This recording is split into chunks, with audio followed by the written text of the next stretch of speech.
রেজিনগরে Trinamool booth সভাপতি খুনের ঘটনায় ফের গ্রেপ্তার আরও একজন। নদিয়ার পলাশী স্টেশন সংলগ্ন এলাকা থেকে গোবিন্দ বারুই নামে এক অভিযুক্তকে গ্রেপ্তার করে রেজিনগর থানার পুলিশ।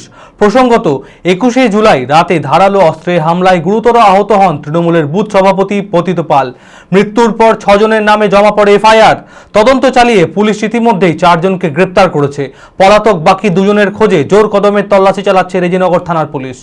মানসিক স্বাস্থ্যের জন্য সবার আগে যে নামটি মনে ভেসে ওঠে, সুস্থ মনের ঠিকানা মনোবীক্ষণ। যোগাযোগ নাম্বার 7477799513।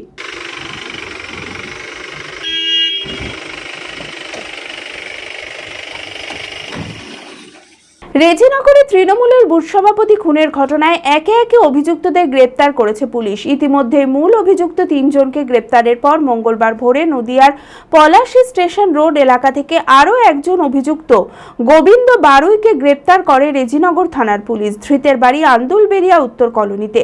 নদিয়া পুলিশের সহায়তায় এই অভিযান চালানো হয়।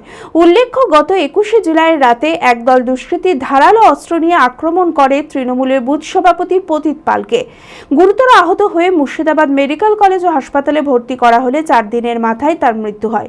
এই ঘটনায় 6 জনের নামে জমা পড়ে এফআইআর।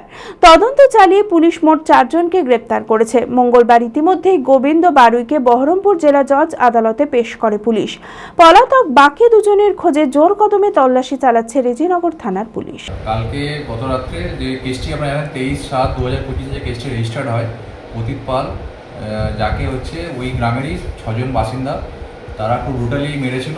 মারার পর সে বহরমপুর মেডিকেল কলেজে ভর্তি ছিল। তো 2 দিন ভর্তি থাকার পর তারপর সে 26 তারিখে মারা যায়। তো তার ভাইয়ের কমপ্লেনের উপর বেস করে একটি মার্ডার কেস স্টার্ট করা হয়।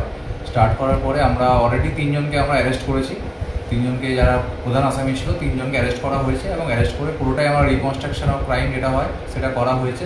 এবং কালকে গত রাতে আমার ওসি রেজিনগর উৎপল দাস তার পুরো টিম নিয়ে এটি ইনফরমেশন পায় যে তাদের মধ্যে আসামিদের মধ্যে গোবিন্দ বারুই বলে একজন আসামি, সে এক জায়গায় আত্মগোপন করে আছে এবং সেখান থেকে বাইরে চলে যাওয়ার চক্রান্ত করছে। সেই মতো আমরা আমাদের টিম কালীগঞ্জ থানায় যাই। কালীগঞ্জ থানায় যে মিরা টিওপি আছে তাদের হেল্প নিয়ে আমরা হচ্ছে গোবিন্দকে অ্যারেস্ট করি এবং আজকে তাকে কোর্টে প্রোডাকশন করা হবে এবং রিমান্ডে নিয়ে এসে যা সিজার যেগুলো আছে সে আমাদের যে ইনভেস্টিগেশনের পার্ট যেগুলো আছে সেগুলো কমপ্লিট করা হবে।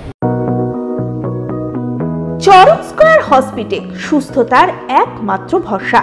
জেলায় প্রথম একই ছাদের তলায় সমস্ত অত্যাধুনিক উন্নত মানের চিকিৎসা পরিষেবা, উন্নত মানের IPD, ICU, CCU, NICU, PICU, dialysis, 7টি modular OT, orthopaedic, paediatric, urology, gynaecology, 24 ঘন্টা অভিজ্ঞ চিকিৎসক।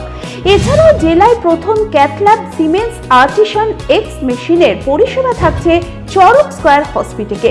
24 ঘন্টা private blood bank, MRI, CT scan, digital X-ray, cath ল্যাবের পরিষেবা। ওপিডিতে বসছেন বিশিষ্ট চিকিৎসকেরা। রয়েছে স্বাস্থ্যসাথী কার্ডে চিকিৎসার সুব্যবস্থা। চরক স্কয়ার হসপিটাল 79 পঞ্চানন তলা, চালতিয়া, বহরমপুর, মুর্শিদাবাদ।